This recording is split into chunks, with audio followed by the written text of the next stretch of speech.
Welcome in. It is the Gamecock Central Takeover Hour presented by Firehouse Subs. Tyler Head, Chris Clark, Wes Mitchell, along with you on this Tuesday morning. Again, thanks to Talon Cooper that hung out with us for a little bit there in the Garnet Trust Hour.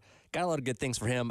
Did you listen to any of the conversation that we had with Talon, Chris? Did not get to listen, unfortunately. I'm gonna have to go back and listen. Definitely worth a listen at the very end. So our favorite thing to do when we have football players in or other athletes from various sports, we always ask that starting five question, right? Yep. And we've heard so many great starting five lineups from all the football players.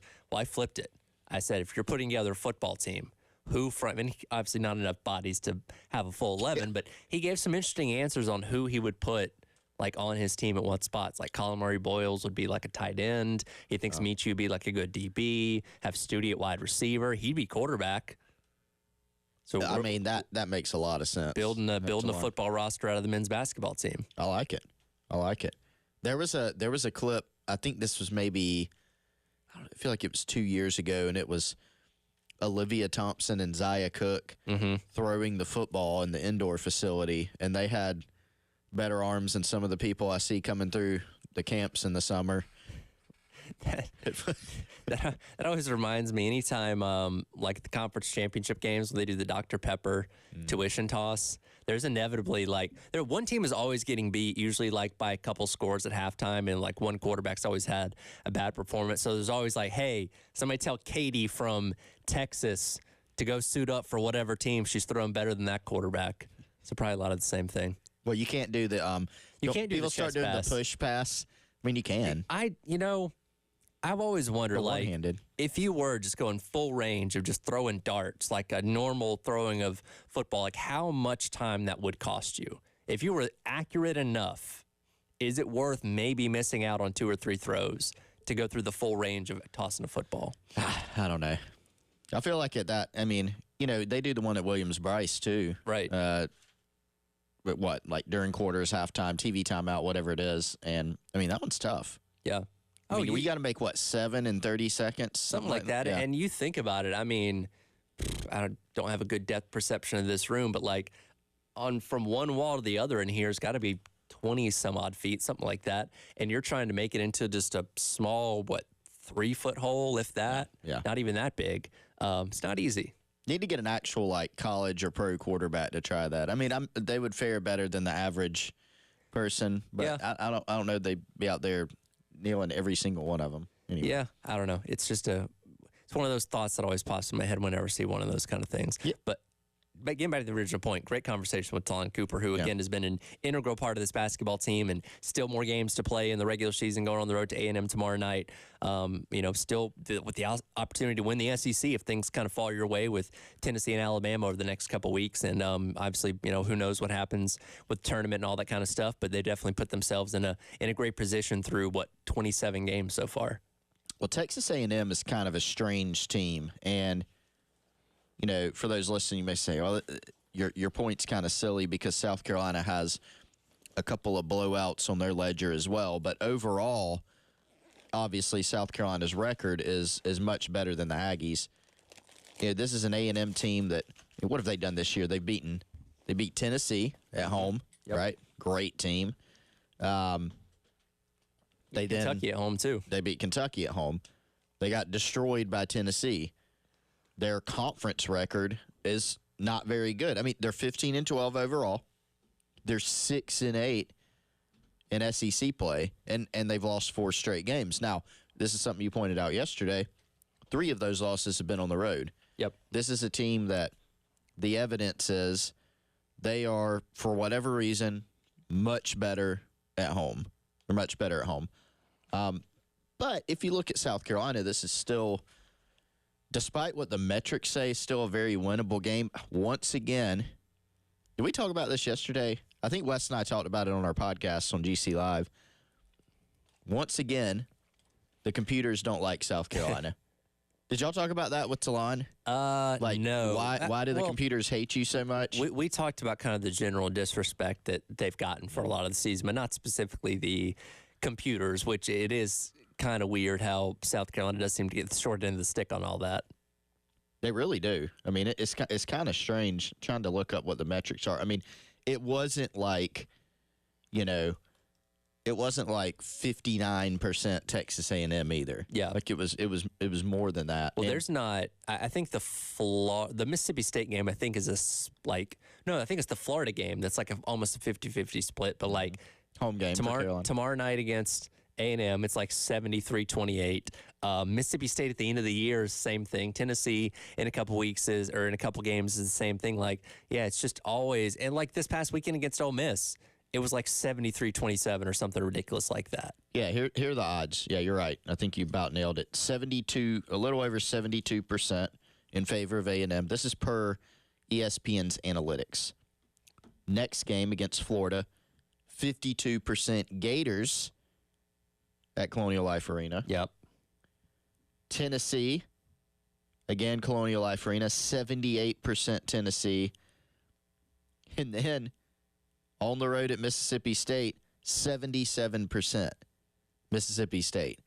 And it's kind of like it's just a computer. Sure. You know, the computer is not sitting there going, oh, it's South Carolina. Now computers are smarter. They do have AI. So maybe it is factoring in at South Carolina, some kind of bias put in there into the chat GPT that they have going on ESPN. I just find it a little strange. I mean, at some point, the computers don't catch up to the fact that this Gamecocks team is 22-5. They're 10-4 in the conference. They won some big games on the road. Mm-hmm. I get Tennessee being favored even at South Carolina. Sure. Even if the computer favors Florida. I even get, given how good A&M's been at home, some of the wins they've gotten. One that's a little odd is Mississippi State, 77%. I don't get that. For a team that's a solid team, a potential NCAA tournament team. Mississippi State's 19-8. They're 8-6 in conference. But to be the overwhelming favorite, just kind of weird. But you know what this may speak to? Maybe it just speaks a little bit to how the South Carolina team is built, their play style. They don't blow teams out. It's not super flashy. They shoot well. Well, from outside. Their MO is to limit possessions, play that slow, grinded out style of defense it up. That doesn't lend to usually beating teams by 30 or 40 points. Yeah, they're not, like a Tennessee. Like that's a flashier team, sure. Higher scoring team. Sure. And I think the metrics from what you see in the net, what you see in some of these analytics, it seems like the computer likes those. They like teams that, obviously are good, but that have metrics behind them of, your offense. Ooh, it's one of the best in the country. South Carolina isn't going to blow you away from a statistical standpoint. They just win basketball games. And at the end of the day, it doesn't really matter. They've done this all year. They have. We've looked at a bunch of stretches and said they're not favored in this game, and then they'll go out and win, the majority of them. And that's why we seem to have the same conversation ahead of all those games is, hey, just go out there and play your game. If you're playing an up-tempo team, slow them down. If you're playing a grinded-out, slow-paced team, be better than them in that regard. And they've been able to do that for the most part, save for, the handful of games against the likes of Auburn where they just got run out of the building that night and, Alabama just playing a bad second half against them. But, just be sitting at 22-5 through 27 games, being ranked in the AP top 25, moving up a couple spots there, being a 6th seed in Legatus bracketology, sitting in a really good spot. Now you do still need to close the season out strong. And, I even talked about this with Veltri a little bit earlier. Terry and I kind of threw out last week that you felt through the final 5 games, you could win 2 of them, no matter who those 2 were, then you'd feel like you've locked up a spot in the NCAA tournament. Now you got Ole Miss, one of those out of the way, and that was a team that was on the bubble of making them prior to that game. A&M is in the first 4 out category, so this game obviously has meaning to them, and they're in consideration for the tournament themselves. Ideally, you'd love to beat Florida. You'd love to beat Tennessee because those are ranked teams that add to your resume as well. But, at the end of the day, I think 1 or 2 wins should ultimately lock them in. But at the same time, we've seen this team get left out before with having really good records, so you can never be too sure. And while you may not be able to run the table and win all 4 of these last couple of games, winning maybe 2 or 3 of those might put people a little bit more ease of mind. Yeah, I think Gamecock fans, some of them are always going to have, that, oh my gosh, don't let's not make this closer than it has to be. But, I mean, man, at this point, I mean, even if South Carolina went over the entire rest of the season, 4 regular season games and in the SEC tournament, I mean, I would think they've done enough. Now, you don't want to leave that to chance. You're close. I mean, Wes has the theory that they may be as close to a lock as you can be right now. But I agree with you. You don't want to leave that to chance. We have seen that. We have seen a team or two at South Carolina, go through the year, and you look at their resume and say they should be in. Sure. And they really almost were, but then they weren't. And you go back and look, well, if you wouldn't have lost that game. This team doesn't have on its resume they really should have won that game. They don't have that except for Georgia at home, which is not a bad loss, really. It's not. Not terrible. That's not losing a non-con game at home and getting smoked. Sure. We've seen some of that in the past. Kentucky lost to Wilmington earlier this year, that exact fashion. It's one of those things that, again, your resume at the end of the day is supposed to be the collection of your entire season. It's not supposed to be, this portion of your season or that portion of your season. It's supposed to be the body of work as a whole. But at the same time, and this is just the human element of these committees and stuff like that, there is a what have you done for me lately factor too, where it's like they're going to want to put in teams that are playing their best basketball. And if you ended the season on a 4-game losing skid and got bounced in the first game of the SEC tournament, I could see how somebody within that committee room might look at that and say, well, yeah, their resume is good, but they're also on this skid right now. I don't know if they're worthy of being in. So again, you want to make sure there's no doubt at all in anybody's mind that this should be a tournament team. So again, not only do you have the opportunity to win the SEC still, which, again, you're going to need Alabama and Tennessee to kind of fall down back to you a little bit in that regard, though you do have the tiebreaker over Tennessee as of right now. But if you can lock up one of those double buys in the SEC tournament, get to that third round, I guess, and start playing and pop one win there, you feel like that would definitely be secure enough there to lock you into probably a pretty good seed as well in the NCAA tournament. Yeah, I think the thing that if you've got that little bit of lingering worry is, how much does the committee look at the net, which is the metric that it's really the one metric that hasn't liked South Carolina as much as they should be liked this year. Right. Even when, there was a little period where ranked South Carolina, and I agree with that, right? They should have been ranked earlier. This was obviously a really good team, and they still are.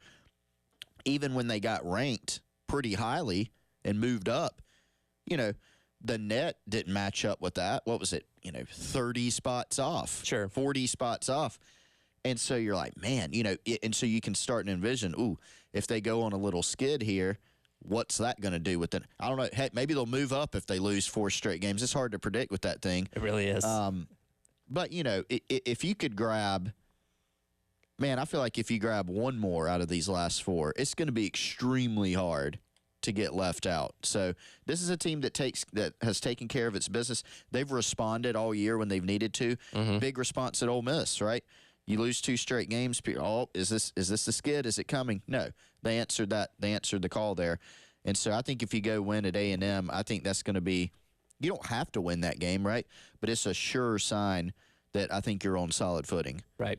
Again, that game coming up tomorrow night, taking on A&M pregame coverage at 8 o'clock, tip at 8:30, all right here on The Game. I want to remind you, you can always watch us on The Game TV. Just go to youtube.com, search The Game TV, and watch us all day long. Subscribe to us. Also hit the bell icon to stay notified. You can also listen to us on the 107.5 The Game app. Take us wherever you go, around the state, around the country, around the world. The 107.5 The Game app. You can listen to us anywhere. We'll continue the conversation about basketball. Want to dive into this conversation about court storming that has been prevalent over these past couple of days and really this entire season as the Gamecock Central Takeover Hour presented by Firehouse Subs rolls along here on The Game.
Welcome back in. It is the Gamecock Central Takeover Hour presented by Firehouse Subs. Tyler Head, Wes Mitchell, Chris Clark along with you on this Tuesday morning. I want to remind you once again about the Rivalry Friday ticket giveaway.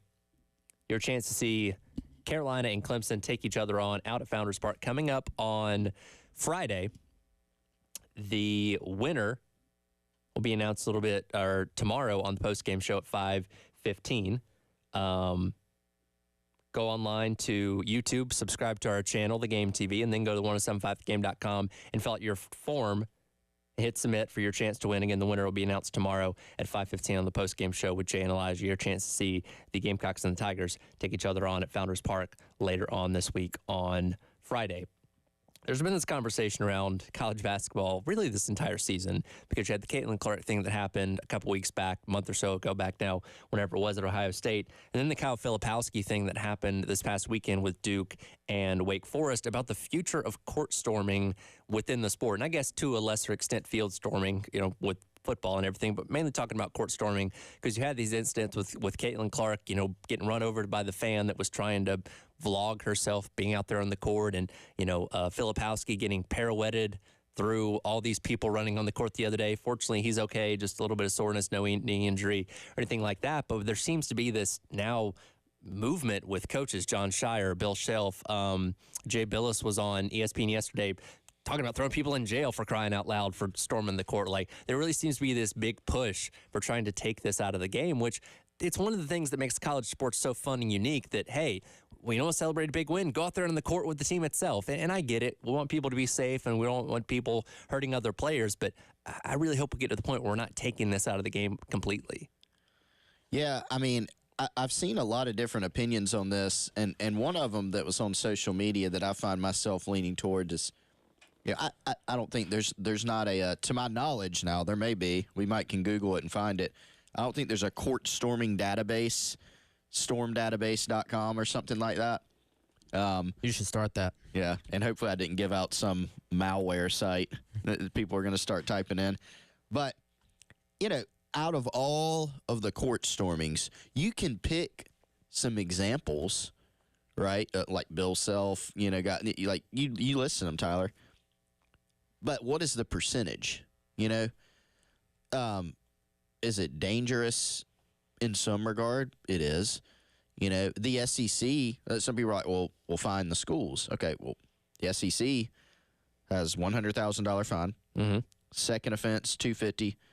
Third, $500,000. So that's already done, and it still happens in the SEC, right?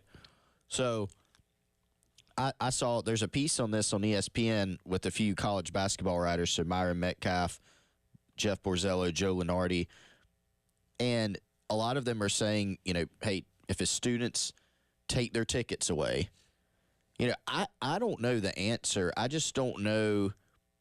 It's kind of inevitable that it's going to happen. So can we find a way to make it a little safer, make it a little better in those instances instead of just saying you can't do it? Sure.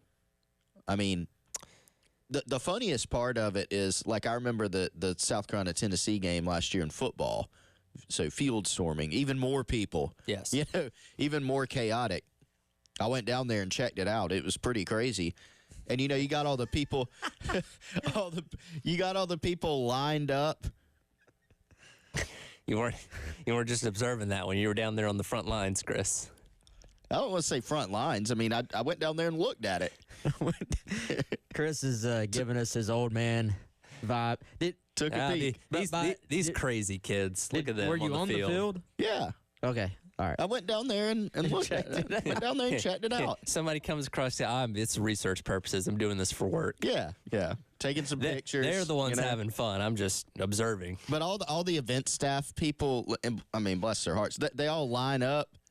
And they in front of the student section. Look, it's like, what do y'all do? Get out of the way. It's an effort. They have to do something. Yeah. But when it's in what basketball, you may have 20 or 25 of them. Football, you certainly have more, but you're talking about tens of thousands of people. You're not holding them back. You can tell, and they look like, all right, let's just go do that. Let's just stand here for a second, then we'll move. All right, I'm going to put my arms out. I'm not paid enough for this. If you can run around my arms, then you can get on the field. It's okay. Yeah, no problem. But, I mean, I don't think you can fully prevent this thing. I don't think so. There was an interesting – what do y'all think about this? So, Myron Metcalf brought this up. I don't really know how this would work. Court storming timeout. So didn't there used to be like a 10-second rule? I know John Shire brought this up when talking about it after the game on Saturday. I think he said back in my day there was like 10 seconds where you could allow the visiting team to get off the court and then you stormed, which at some point that rule went away. Like, I don't know, because again, you're talking about masses of people that are just dying to run out there. Can you really count on them waiting for a timer to let them go? Back in my day. John Shire's like 30 years old. I mean, I do think – so, first of all, it's not like right now court storming is allowed. Yeah. I mean, you get fined. It is discouraged. Yeah, you get fined for it. But I do think, could there be – if you told fans and students – which really it's the students that are going to make – they're going to be – it's not going to be Chris on the front lines. It's going to be the students running out there and sort of – everybody follows them. Don't underestimate which Wes. is never following a mob of students, whatever they're doing, is probably never a great life decision. But still, could there be some give and take? It's kind of like when a parent is too strict.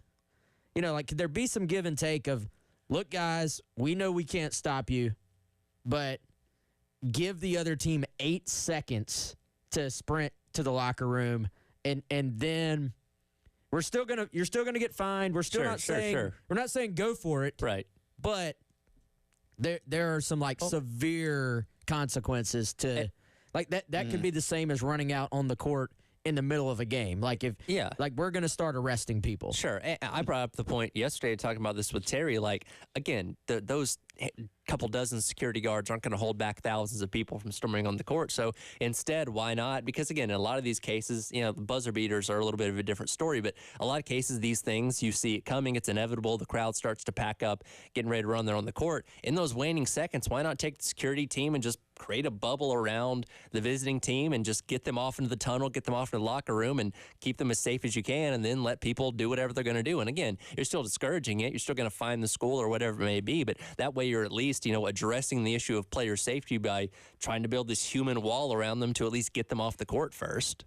Yeah, I agree. I mean, there are ways to do it. I will say this. I feel old like Chris, but I do, like, younger me, I'm just bashing on Chris today. Yeah. Younger me would be like, oh, this is stupid. Like, court storming, field storming, that's a part of it. Right. Older me, who now realizes, hey, we're not all invincible and bad things can happen. Like, there are situations, not with this in particular, but there have been people that have been severely injured or even died by being caught in a rush of a crowd and getting basically either trampled on or just crammed together into tight spaces. So I do think it's important, first of all, for everybody who is storming to look out for their fellow student or fellow man or woman and making this as safe as possible. It's supposed to be a fun memory. Sure. If you're a South Carolina student right now, you've gotten to storm the floor or storm the field the last 2 years, and you've created 2 awesome memories. It's supposed to be something you remember forever as a student, but I do think there are maybe safer ways to do it without completely eliminating it. And I do think there is, not to blame the victim here, but there is some evidence at times of players sort of stepping in the way of court rushers. Right. Right? Yeah. Wes accusing Caitlin Clark of faking. Well, the youth guy. We'll see what they do. We got to talk to Yuva up next here on the game.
Welcome back in. It's the Gamecock Central Takeover Hour presented by Firehouse Subs. Tyler Head, Wes Mitchell, Chris Clark, along with you on this Tuesday as we're wrapping up the month of February and inching into the month of March. That means things are getting rolling up in Indianapolis for the NFL Combine. Joining us now on Love Chevrolet phone lines is our guy Mike Uva from Gamecock Central. And Mike, I want to start off with this.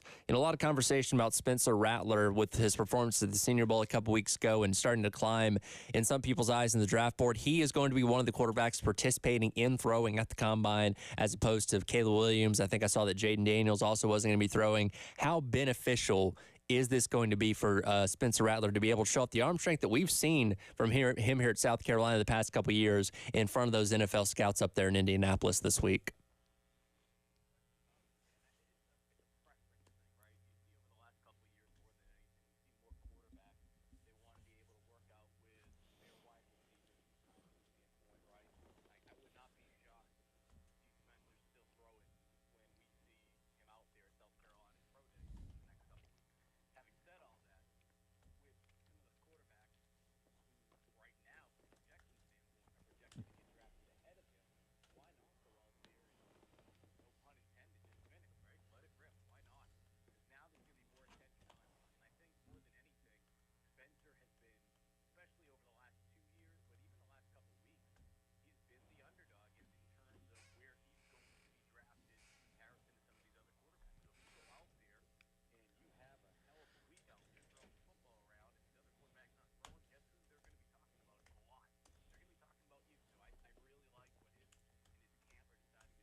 Mike, I think we're all in agreement here, but wanted to get your thoughts. I saw you tweeting about it earlier this week as well. What do you think the reaction is going to be from some of these teams as they get to know Spencer Rattler? Obviously, seeing him here in Columbia the last couple of years and getting to know him a little bit off the field, I think there's still a little bit of a misrepresentation out there about just who he is as a person and what he is all about. I imagine that part of the process and having phone conversations with scouts has already taken place, but you got to think we're going to hear some positive reports coming out from those who cover this thing on the NFL side about how impressive Spencer is going to be to these teams when they sit down and talk ball with him and talk life with him.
Mike, Chris here. What do we think the ceiling is for Spencer as far as, pro day, the combine, the interview process, throwing at the combine?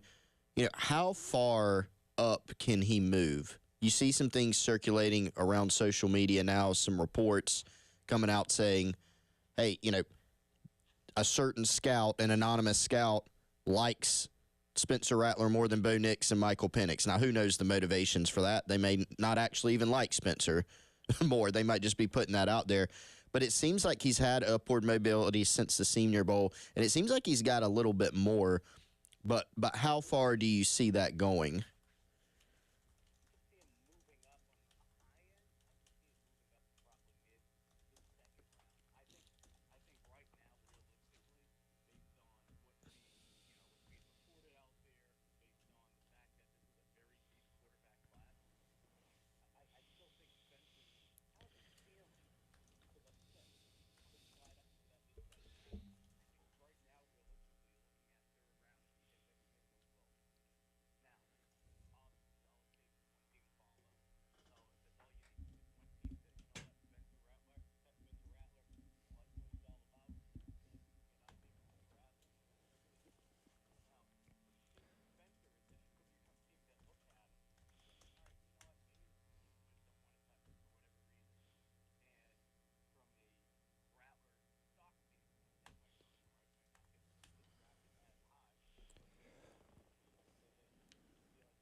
Mike, one more for you here. Just got about 2 minutes time. Spencer and Xavier Legette obviously expect to be two of the higher drafted guys as far as the first couple rounds go. But Trey Knox, Nick Arjula, and Marcellus Dial also going to be out at the combine. Out of these three guys, who stands to benefit the most from getting to work out in front of these scouts over the next couple of days?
All right, Mike, appreciate it as always. Probably be hitting you up again here soon, and excited to see what these Gamecocks can do out at the combine.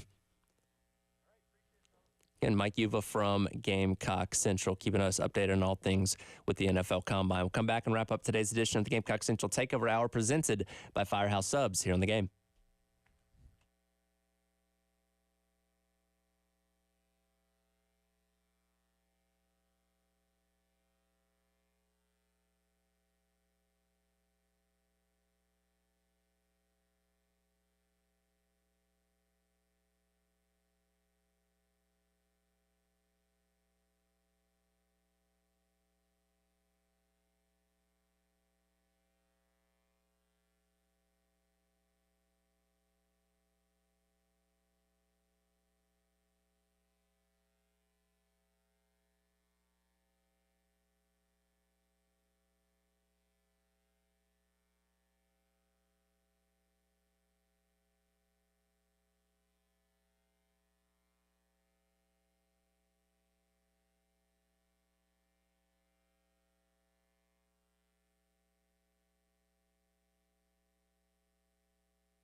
Welcome back in. Gamecock Central Takeover Hour presented by Firehouse Subs. Tyler Head, Wes Mitchell, and Chris Clark along with you for a few more minutes.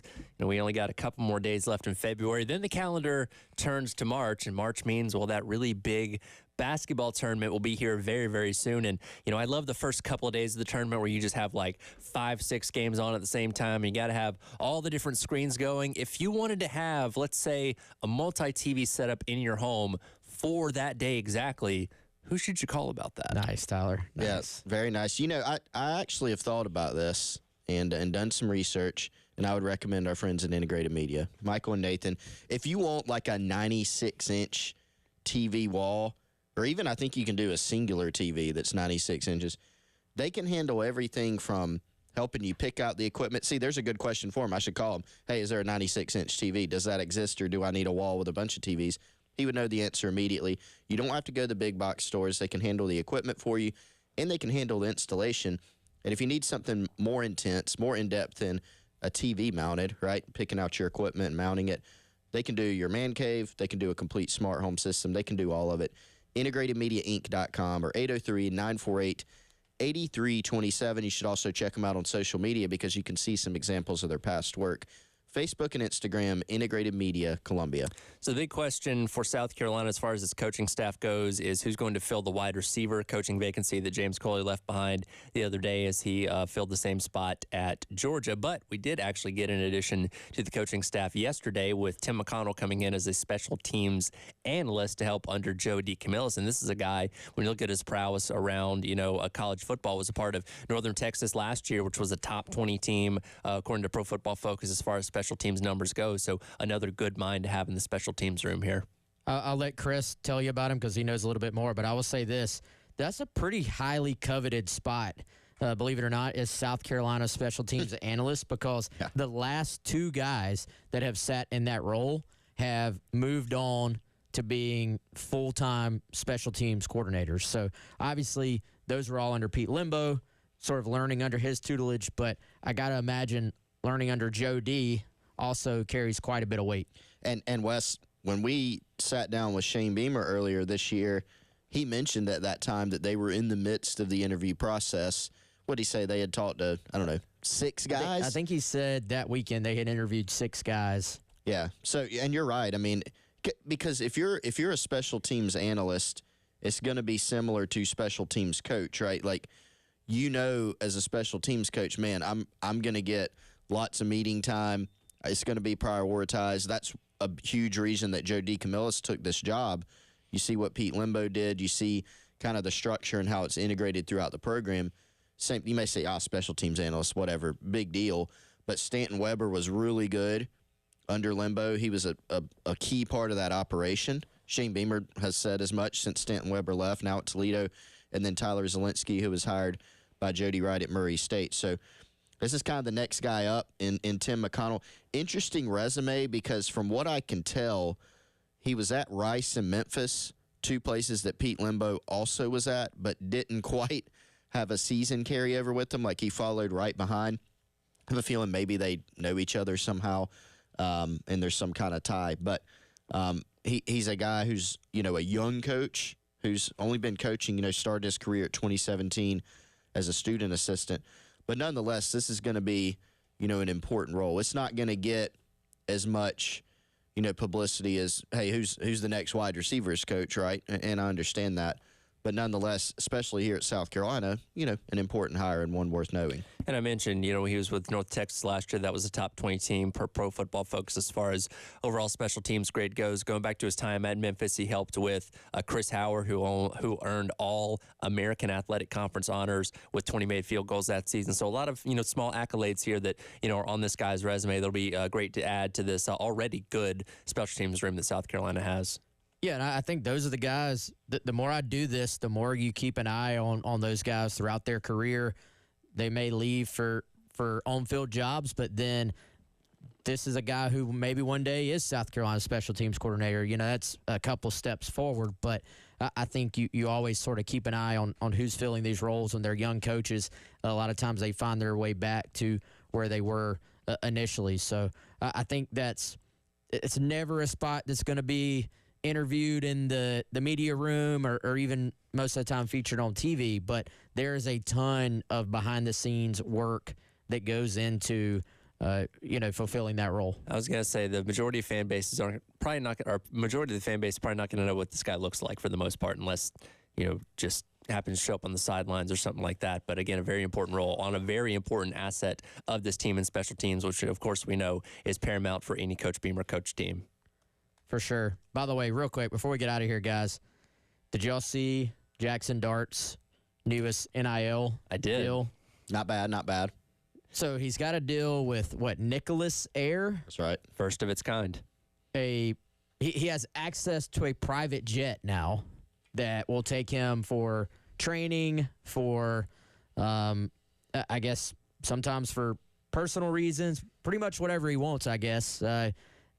Pretty great deal for him, but also I'm loving the creativity here. Like, he probably sat down and was like, man, what else do I need in life? Well, a private jet. Instead of saving up to buy a private jet, just ink a deal with them and use it at your expense, right? Yeah. Or use it at your leisure. I imagine he's got access to a private jet. He doesn't own a private jet, which it's a lot more accessible in that case than it is to actually buy one. How many other college athletes have private jets right now? I'd venture to say no. 0. So good for Jackson Dart. That'll do it for today's edition of the Gamecock Central Takeover Hour presented by Firehouse Subs. Halftime show with myself and Terry Ford coming up next right here on The Game.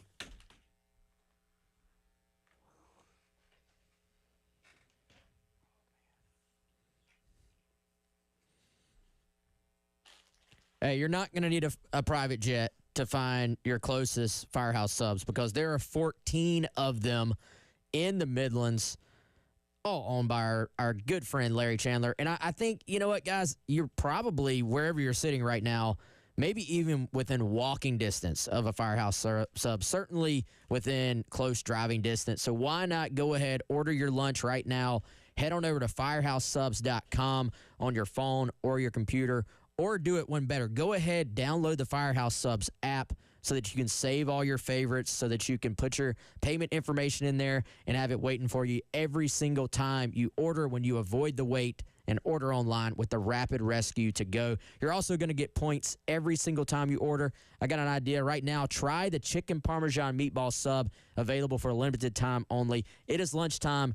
Why not get it from our great friends at Firehouse Subs? Head on over to firehousesubs.com.